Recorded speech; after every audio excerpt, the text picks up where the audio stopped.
Bonjour à tous, comme je vous ai dit, je vous présente Kissy Perron, qui est un courtier avec qui j'avais fait un live l'année dernière sur la chaîne, sur Instagram, un live qui avait été mémorable. Je pense que c'était un des meilleurs lives de l'année sur le sujet de l'emprunt bancaire.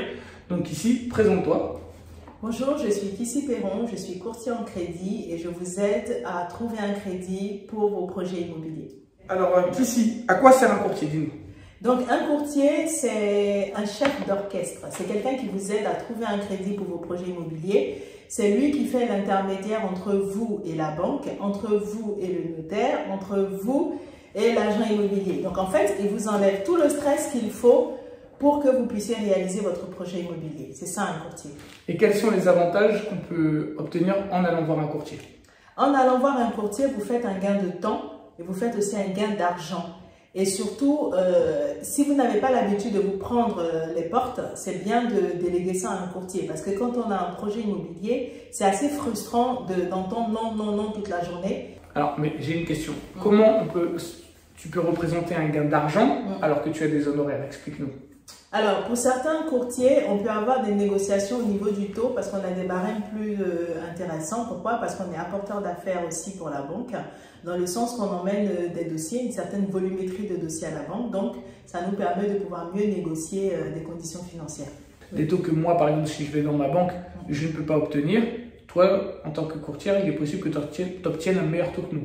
Oui, et surtout, on a aussi une vision un peu globale de tout ce que font les banques et on sait déjà qui est la banque qui fait le meilleur taux et comment, etc.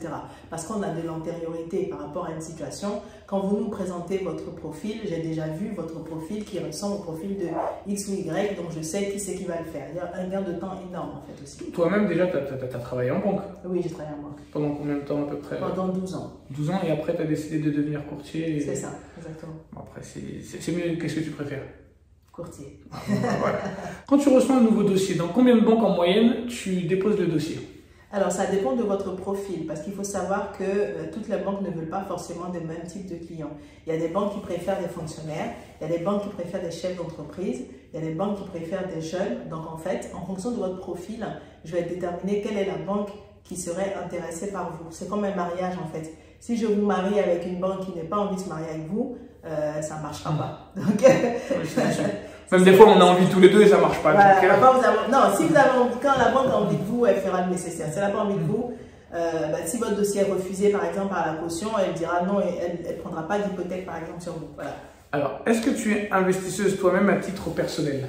Non, je ne suis pas investisseuse à titre personnel, même si je connais les banques qui le font. Moi, j'ai une gestion de maman, j'ai juste ma résidence principale pour l'instant. Mais maintenant qu'à force de connaître Lionel et puis d'autres personnes aussi qui font des investissements, je me suis dit que je vais tenter aussi moi aussi d'investir.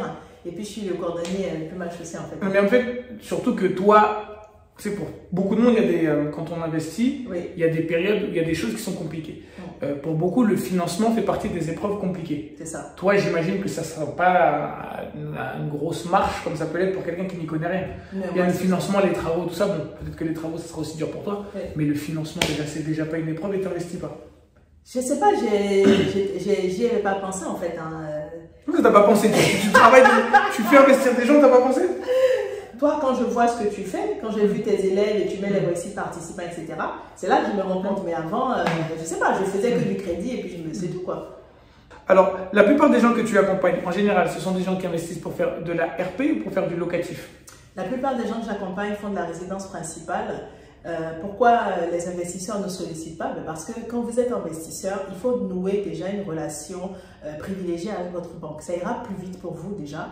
Et puis, si la banque vous finance déjà votre résidence principale, derrière, elle vous suivra après pour vos projets d'investissement locatif. Donc, ça ne sert à rien quand on est investisseur de faire, selon moi, appel à un courtier parce que de toute façon, vous avez déjà une relation avec la banque, donc vous continuez. Voilà. Sauf quand vous arrivez à un certain montant de revenus qu'elle vous dit non, maintenant il faut diversifier, j'ai trop de risques sur vous. Là, oui, c'est pertinent. Mais moi, pour moi, je pense que quand vous faites un investissement locatif, vous avez déjà votre résidence principale et locative, faites votre banque, sauf si elle ne veut pas le faire, ce qui est assez rare.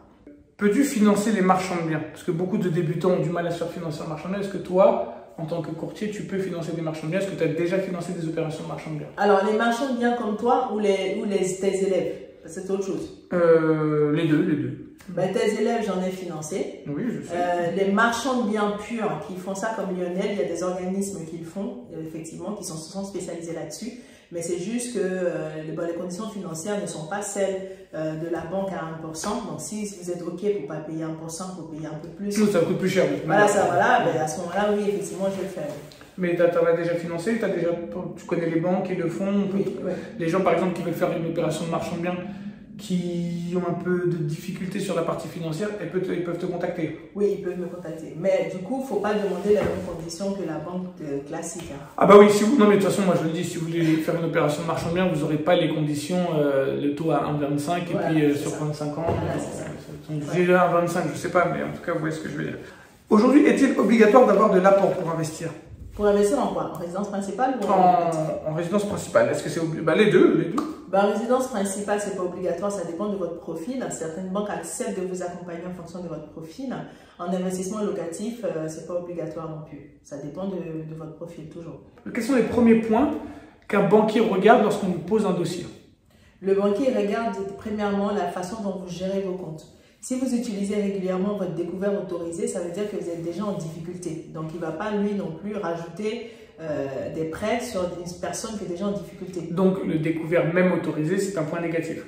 Oui. Ce n'est pas parce qu'une banque vous a donné un découvert autorisé que ça veut dire qu'il faut l'utiliser. C'est une situation pour pallier temporairement à un problème que vous n'avez pas prévu. Mais ce n'est pas fait pour devenir un rythme de vie. Donc, si tout le temps vous êtes à découvert, pour la banque, c'est que vous n'êtes pas un bon client. En tout cas, pour vous prêter de l'argent.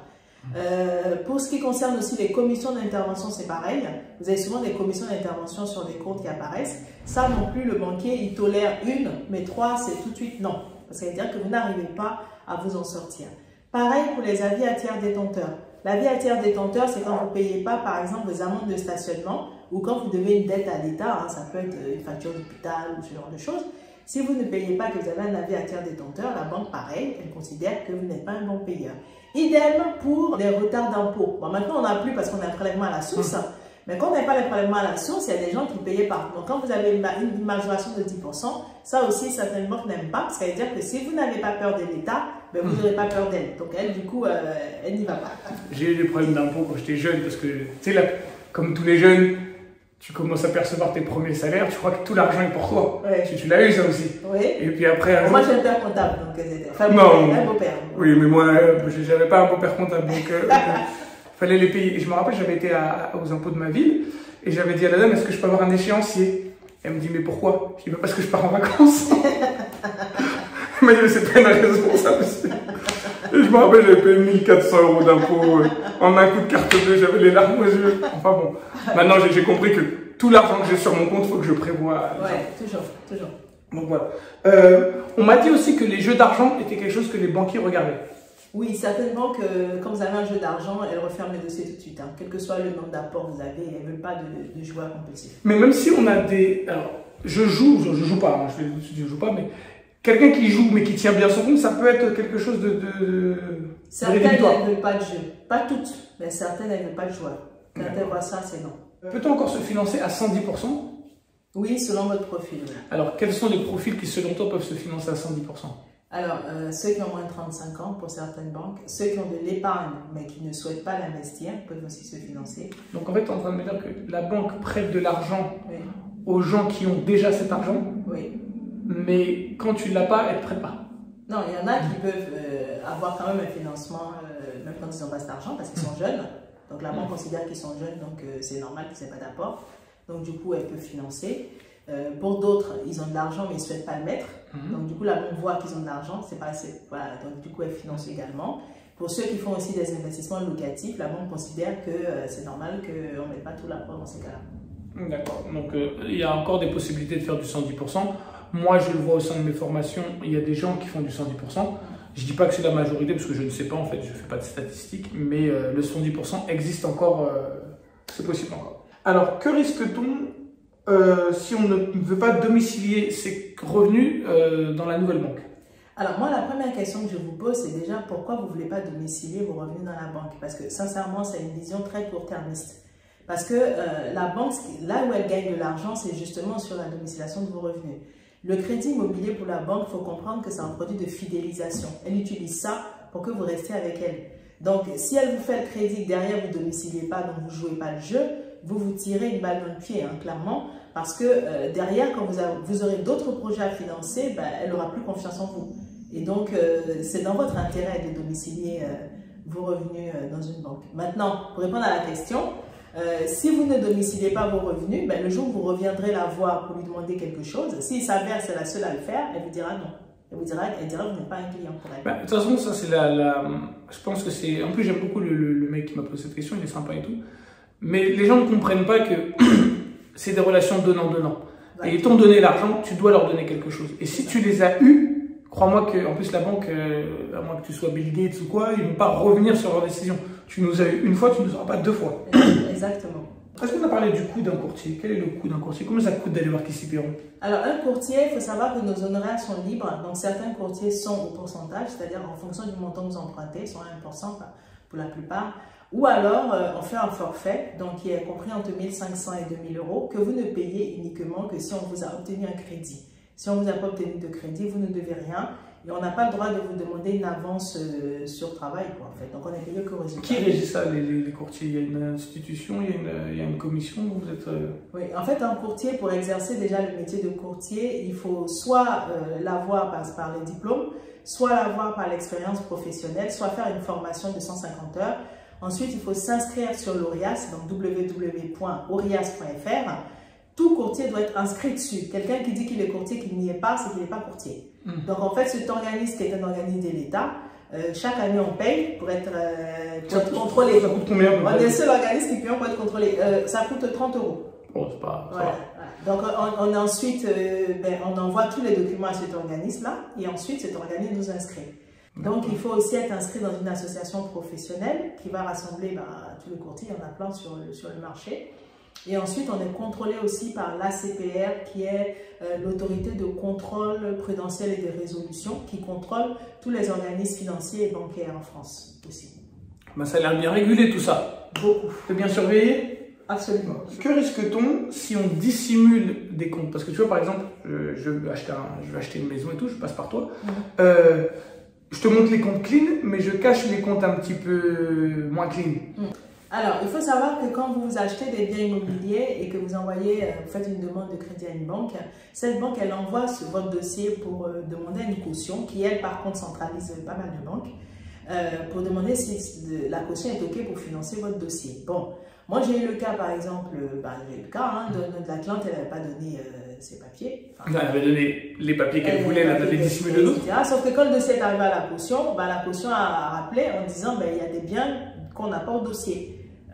Quels biens, etc. Donc, j'ai appelé la cliente qui avait des biens encore. Écoutez, madame, vous nous donnez les biens parce que ces biens sont cautionnés déjà par cette entreprise. Donc là, sur le coup-là, la banque a vu ma bonne foi, donc ils ont laissé passer. Mais c'est vrai qu'il faut donner la clarté des choses. Bon, si malgré tout, vous avez réussi à passer entre les mailles du filet et que la banque s'aperçoit à un moment donné que vous n'avez pas donné la réalité de la situation, elle peut vous demander de lui rembourser automatiquement la somme qu'elle vous a prêtée. Et il y a des arrêts de jurisprudence sur le sujet et c'est pas une rigolade. C'est ce que je dis. Je dis que la doublette, c'est bien tant que ça passe. Le jour où ça passe pas, ça fait mal. Ça fait même très mal. J'explique ce que c'est, que les gens comprennent bien.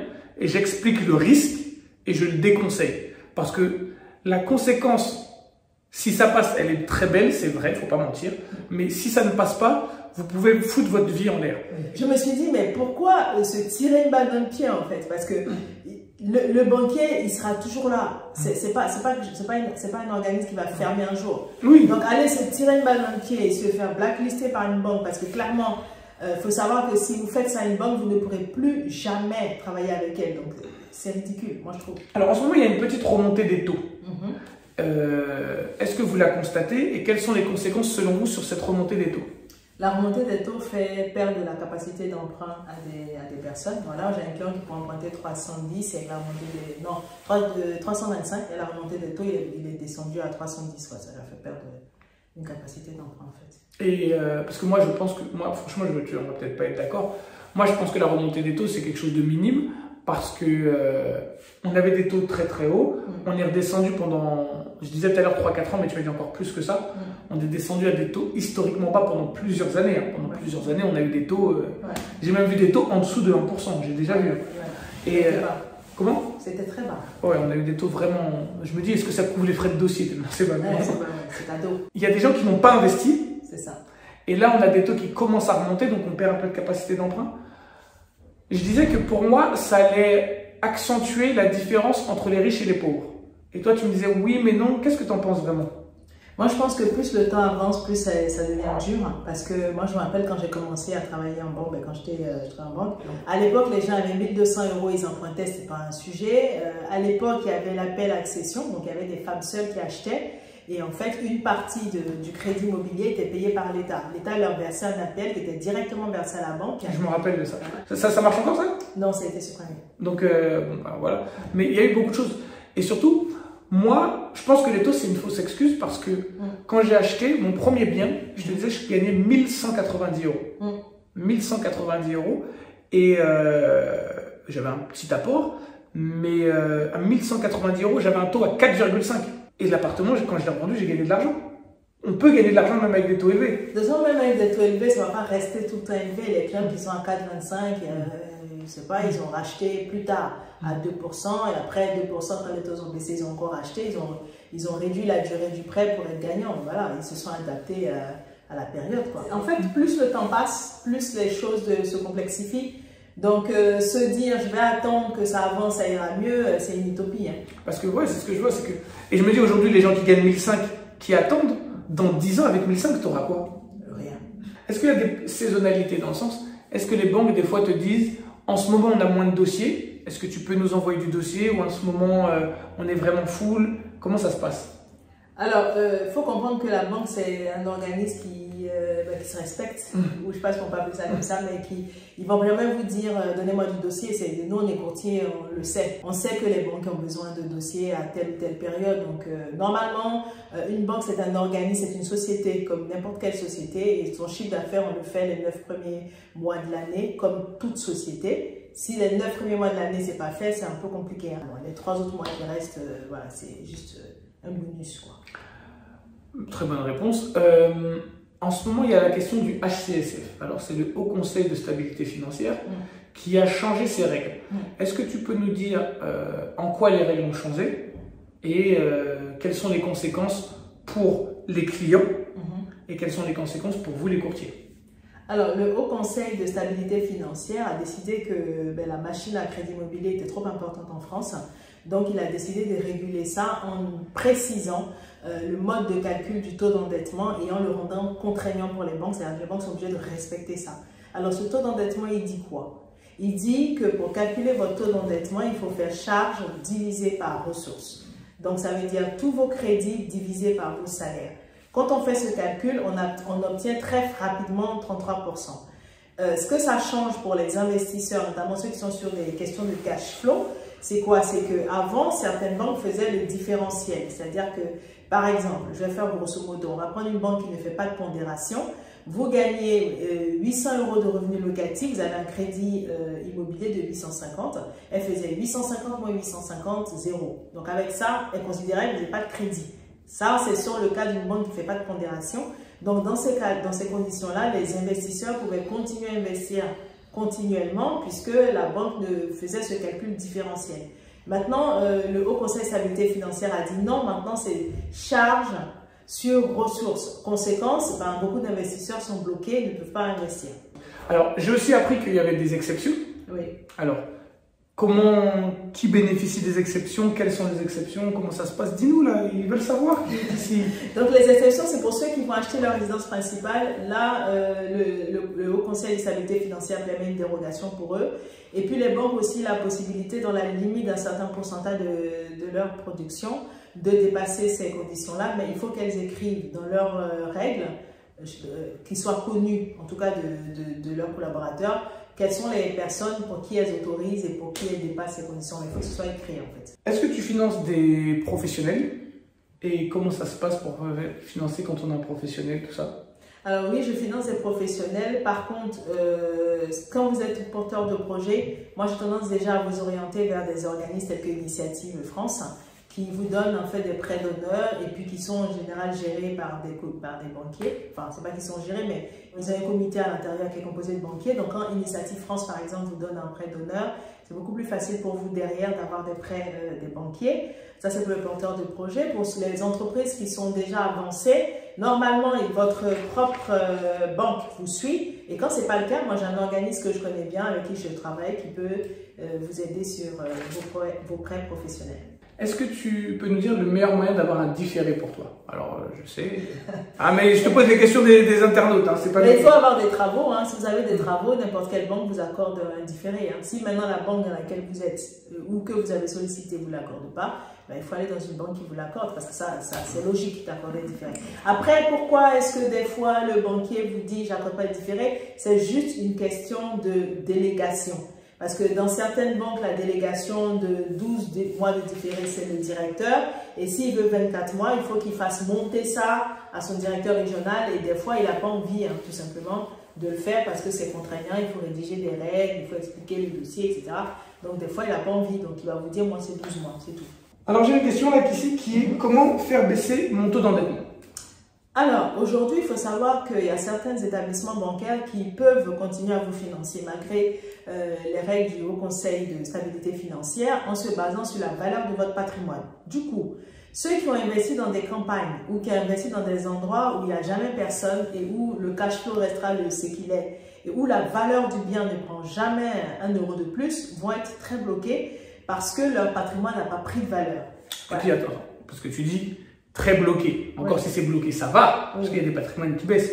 Il y a des départements, alors je ne vais pas dire les départements parce que moi je les connais, je regarde en tant qu'investisseur, où le prix de l'immobilier baisse. Mais je ne veux pas que les gens qui habitent dans ce département se sentent mal ou pensent qu'on se moque d'eux. Et c'est ce que j'expliquais dans une vidéo, c'est que, je vais l'afficher la vidéo, c'est que il ne faut pas confondre avoir du cash flow et s'enrichir.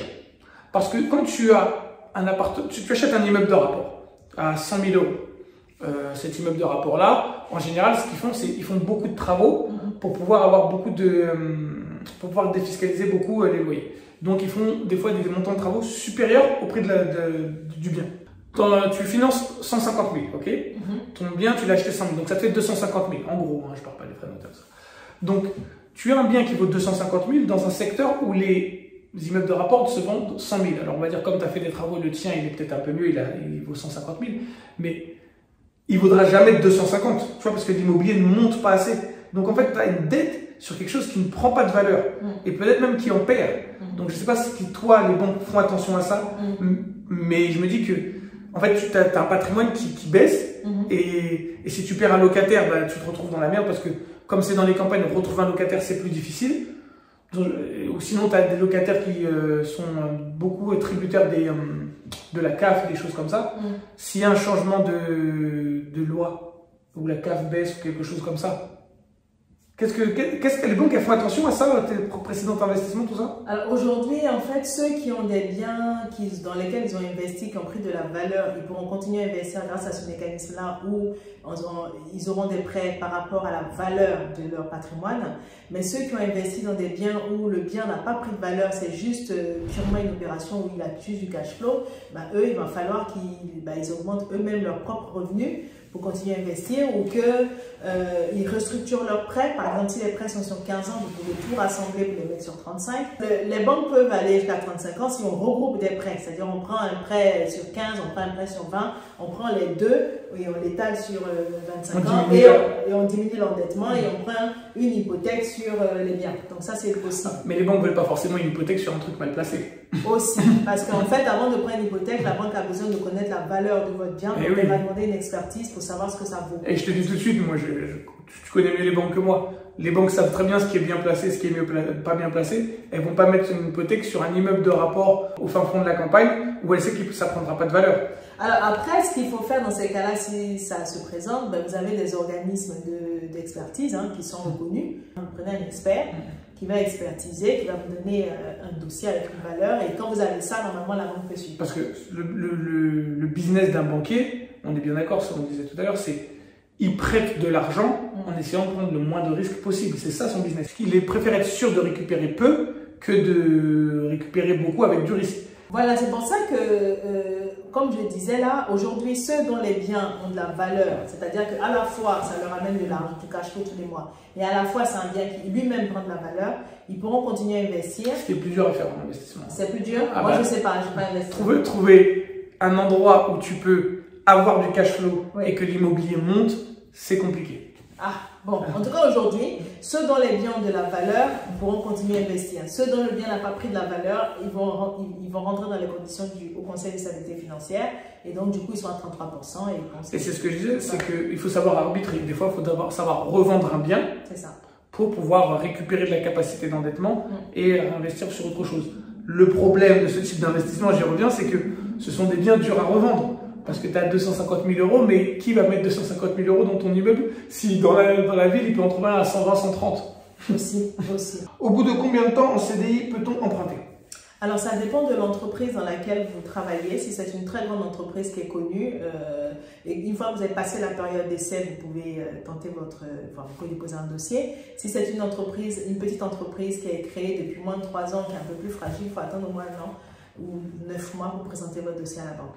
Ouais, je sais, parce que moi, j'ai travaillé à la RATP. Franchement, la RATP, je te promets que 3 mois, j'ai demandé je voulais acheter un petit studio pas très loin d'ici. Tout de suite, ils m'ont donné l'argent. 3 mois de travail, direct. Alors, j'ai 38% de taux d'endettement. Comment je peux me défendre mon dossier auprès d'un banquier? 38% de taux d'endettement, allez voir votre banque pour voir si elle veut faire une exception pour vous, parce que je vous ai dit, c'est possible pour certaines banques, mais ça dépend pour qui. Donc, si vous avez un bon profil, allez voir votre banque. Tu penses qu'aujourd'hui, à 38%, on peut encore emprunter? Ça dépend des banques.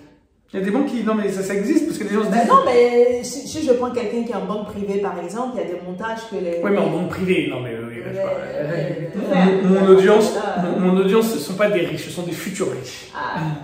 Donc, si vous n'êtes pas en banque privée, vous êtes dans le retail comme tout le monde, c'est un peu compliqué. Il faut le faire à 33%. Donc, il y a des banques qui prennent 70% et d'autres 80% des revenus locatifs. Oui. Qu'est-ce qui fait que les banques fassent des différences? Comment elles les calculent? Est-ce que tu sais pourquoi, comment, tout ça? Alors, il faut savoir que le Conseil de stabilité financière a demandé aux banques, quand elles prennent des revenus locatifs, de tenir compte, de faire un abattement, mais il n'a pas précisé la règle. Donc, en fait, il y a certaines qui font 70, d'autres font 80, d'autres font 90, mais ce qu'elles font, elles prennent le loyer hors charge auquel elles appliquent un abattement donc de 30% pour d'autres, de 20 ou de 10, et d'autres, elles prennent complètement le loyer. Mais là-dessus, il n'y a pas de règle, chacune fait comme elle veut. Il n'y a pas de règle là-dessus. D'accord. Bon, Kissy, je te remercie, parce qu'on avait fait une première vidéo qui était d'une qualité exceptionnelle. Mais j'ai pas enregistré, je suis vraiment désolé. Donc là, Kissy est un petit peu plus fatigué pour celle-là. En tout cas, j'espère que ça vous aura plu. J'espère que vous allez pouvoir contacter Kissy. On va mettre ses coordonnées, je vais les mettre en lien, je vais mettre son Instagram en lien de la vidéo. Tout ça, vous allez pouvoir contacter Kissy plus facilement. On va mettre ton Instagram, ton LinkedIn, ton TikTok. Parce que Kissy, tu es sur TikTok. Et si vous avez des questions, n'hésitez pas. Surtout, ne prenez pas de risques inutiles avec ces histoires de doublette et autres, parce que ça vous rattrapera un jour. Et quand vous voulez investir dans l'immobilier, gardez bien en tête d'investir dans les lieux où les gens veulent habiter. L'emplacement, l'emplacement, l'emplacement. C'est ce qu'il faut retenir de cette vidéo. Ne prenez pas de risques, c'est plus une course de fond qu'un sprint, l'enrichissement immobilier. Donc ici, je te remercie. Je t'en prie. Et maintenant, on va manger. Bye, au revoir.